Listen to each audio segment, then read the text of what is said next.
राजा Lawrence की तीन बेटियां थीं। तीनों बेटी बहुत ही सुंदर थीं।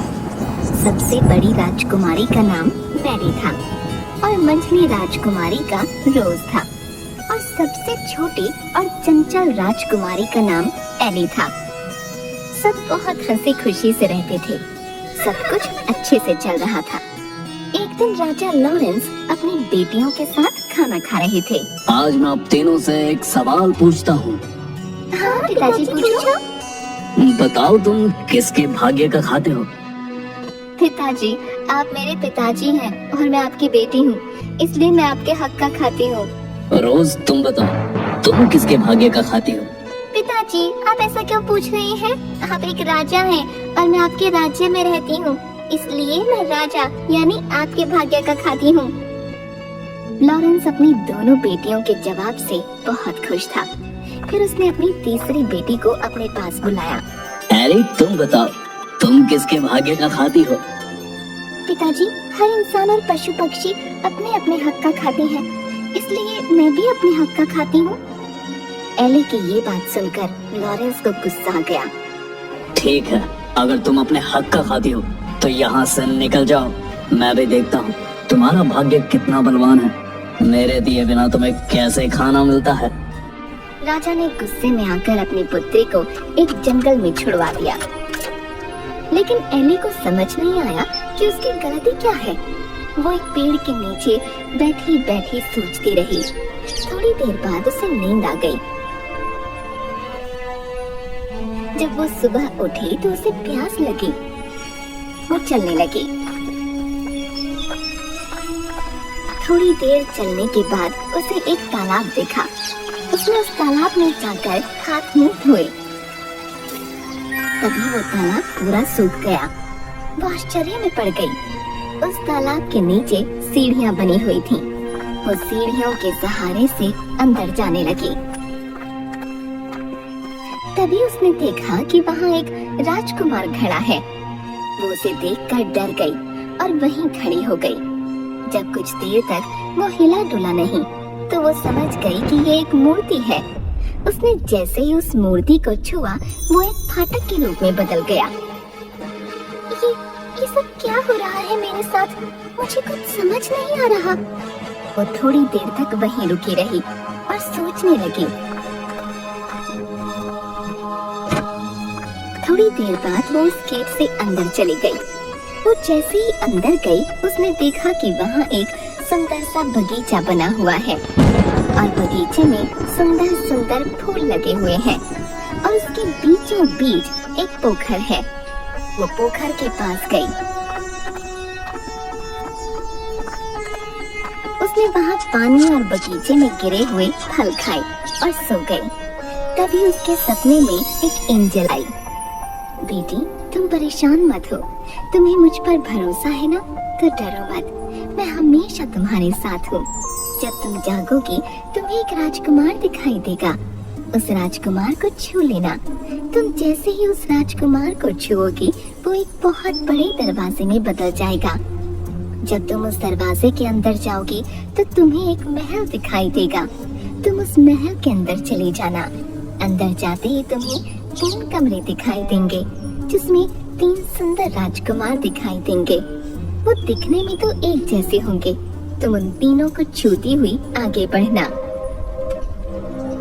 वो तीनों जाग जाएंगे। तब तुम्हें एक कमरा दिखाई देगा। जैसे ही तुम उस दरवाजे को खोलोगी तुम्हें वहाँ एक सुंदर राजकुमार दिखेगा और जैसे ही तुम उसे छुओगी वो जग जाएगा। वो जैसे ही जगे तुम उसके गले में फूलों का हार डाल देना। वही तुम्हारा पति होगा। इतने में एली की आंख खुल गई और वो हड़बड़ा कर उठ गई। ये सब क्या हुआ? क्या वो सब एक सपना था? क्या सच में ऐसा होगा? एली सोचती रही। थोड़ी देर में सूरज निकला। उसने बगीचे से फूल उठाए और उन फूलों से हार बनाने लगी। जैसे ही वो पीछे मुड़ी एक राजकुमार दिखाई दिया। अरे ये तो बिल्कुल वैसा ही हो रहा है जैसा कि एंजल ने सपने में कहा था। एली ने उस राजकुमार को छुआ। वो एक दरवाजे में बदल गया। वो आगे चली गई। फिर उसने महल को देखा। वो महल के अंदर गई और 3 राजकुमारों को छुआ। उसके बाद वो कमरे में गई और उसने उस राजकुमार को छुआ और उसके जागते ही उसके गले में वरमाला डाल दी। राजकुमार ने अपने गले से वरमाला निकाल उसके गले में डाल दी। महल में शहनाई की आवाज आने लगी। दोनों ने विवाह किया। बहुत देर से एली के मन में एक बात चल रही थी। मेरे मन में बहुत देर से एक बात चल रही है, मैं आपसे पूछूं? हाँ हाँ पूछो। आप कौन हैं और वो 3 राजकुमार कौन हैं? ये क्या रहस्य है, मुझे बताइए। वो तीनों राजकुमार मेरे भाई थे।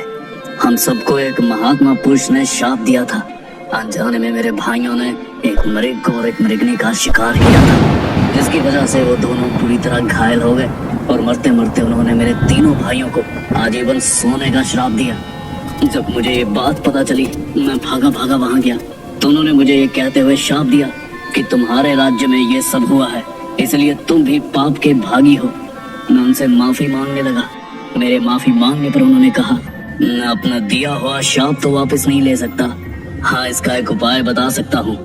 उन्होंने उपाय बताते हुए कहा कि जब कोई धर्मोत्तम कन्या तुम्हें और तुम्हारे तीनों भाइयों को छुएगी, तुम सब वापस उसी अवस्था में आ जाओगे। आज तुमने आकर हमें एक नया जीवन दिया है। राजकुमार की बात सुनकर एली ने भी अपने साथ हुई सारी बात बताई और बताया कि किस तरह बिना अपराध के उसको दंड दिया गया और वो यहाँ तक पहुँची। राजकुमार ने उसे गले से लगा लिया और दोनों खुशी खुशी रहने लगे। थोड़े दिन बाद राजकुमार का राज तिलक किया गया और वो राजा बन गया और एली रानी। दोनों राज करने लगे। उनके राजा रानी बनने से उनकी प्रजा खुश थी। उनके राज्य में सब कुछ अच्छे से चल रहा था। लेकिन थोड़े ही दिनों बाद एली को अपने माँ बाप की याद आने लगी और वो उदास रहने लगी। एक दिन, क्या हुआ एली, तुम ऐसे उदास की बैठी हो? मुझे अपने पिता की बहुत याद आ रही है। मैं उनसे मिलना चाहती हूँ। पता नहीं वो लोग कैसे हैं। मेरी बहनें, मेरी माँ, सब पता नहीं कैसे हैं। मुझे उनकी बहुत याद आ रही है।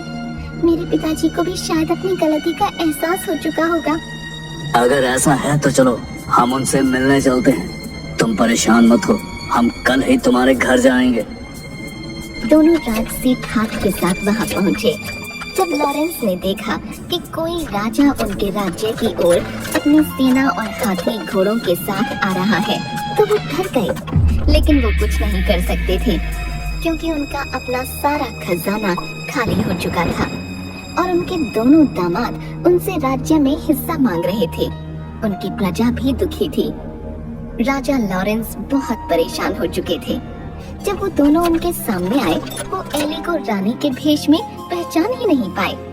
थोड़ी देर गौर से देखने के बाद उन्होंने पहचाना कि वो उनकी बेटी एली है। वो उसे देखते ही रोने लगे और अपनी गलती की माफी मांगने लगे। मुझे माफ कर दो एली, मैंने तुम्हें सच बोलने की सजा दी। तुमने सच कहा था कि हर कोई अपने भाग्य का खाता है। पिताजी, आप माफी मत मांगो। आप अगर मुझे जंगल में न छोड़ते तो मुझे ये खुशी के दिन कैसे देखने को मिलते? इतना कहते ही लॉरेंस की आंखों से आंसू गिरने लगे और उसने अपनी बेटी को गले से लगा लिया और वो सब खुशी खुशी रहने लगे।